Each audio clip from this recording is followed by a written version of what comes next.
రొయ్యలంటే ఎవరికి ఇష్టముండదండి. పిల్లలకి, పెద్దలకి అందరికి ఇష్టమేనండి. ఈ సండే అయితే మా ఇంట్లో రొయ్యలైతే తీసుకొచ్చారండి మా వారు.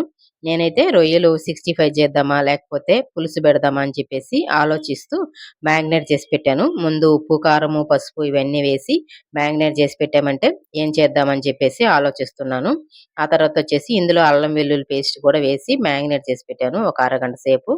తర్వాత ఆలోచించి లైట్‌గా ఫ్రై చేసుకుందాం. అలా ఫ్రై చేసామంటే బావుంటుందని చెప్పేసి ఫ్రై చేస్తున్నాను.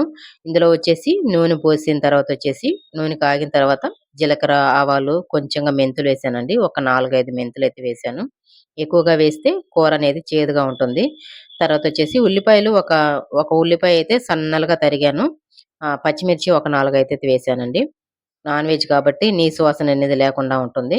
ఇవన్నీ బాగా ఫ్రై చేసుకున్న తర్వాత అల్లం పేస్ట్ ఒక స్పూన్ అయితే వేస్తున్నాను.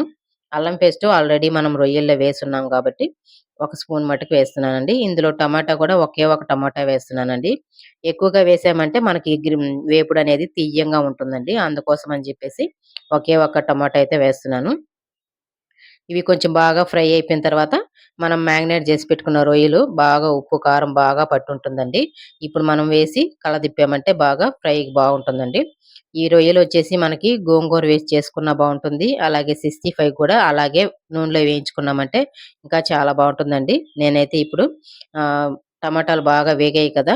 ఇందులో వచ్చేసి ఇప్పుడు అవి రొయ్యలు వేసేసి మూత పెట్టేసి కొంచెంసేపు ఒక 10 నిమిషాలు అలా ఉడికిచ్చామంటే మనకి వాటర్ అనేది వస్తుందండి. ఆ వాటర్ ఇనికేదానికి మనం మూత తీసి పెట్టి గింటతోటి మధ్య మధ్యలో కలుపుతూ ఉంటే అడుగంటుకోకుండా ఫ్రై అయిపోతుందండి. లాస్ట్‌లో వచ్చేసి కొంచెంగా ఒక స్పూను మిరియాల పొడైతే వేసామంటే మనకి ఘాటుగా ఉంటుంది. కూరనేది తియ్యంగా లేకుండా ఉంటుంది. అందుకోసం అని చెప్పేసి మిరియాల పొడైతే వేస్తున్నాను నేను. ఇప్పుడు నీళ్లు లేకుండా మనం అలాగా వేపుకుంటా వచ్చామంటే అడుగంటుకోకుండా చాలా బాగుంటుందండి కూరొచ్చేసి. పిల్లలైతే బాగా ఇష్టంగా తింటారండి. సండే చాలా రోజులైపోయింది మేము కూడా రొయ్యలు తినేసి. వీక్లీ అంతా ఒక 2, 3 వారాలైతే స్టాప్ చేసున్నాము. తర్వాత మళ్ళీ చికెను, చేపలు ఇలాగే రొటీన్‌గా వెళ్తుందండి. రొయ్యలు తిని చానా రోజులైపోయేసింది. చూడండి ఇప్పుడైతే రొయ్యలు బాగా గట్టిగా వేయించుకున్నాము. చాలా బావుంది గదా! పప్పుకి గాని, రసానికి గాని బాగా చాలా బావుంటుందండి. అలాగైనా రైస్‌లోకి వేడి వేడి రైస్‌లో అయితే ఇంకా బావుంటుందండి. వేడి వేడిగా రొయ్యల తొక్కయితే రెడీ అయిపోయేసిందండి. ఇప్పుడైతే ఆ రొయ్యలు తీసి పక్కన పెట్టేసి, ఆ ప్యాన్‌లోనే అన్నమైతే వేసి కలుపుతున్నాను నేను.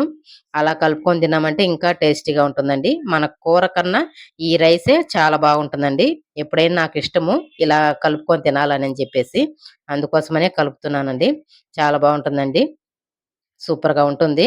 ఇలాగే వచ్చేసి మీరు ఇంట్లో ట్రై చేసి చూడండి. నేను చేసిన ఈ గ్రేవీని చూసేసి ఫే రొయ్యల వేపుడు చూసి ఇంట్లో ట్రై చేసి చూడండి. మా వీడియో గాని నచ్చిందంటే ఒక లైక్ ఇచ్చుకోండి. నెక్స్ట్ వీడియోలో కలుద్దాం. బాయ్.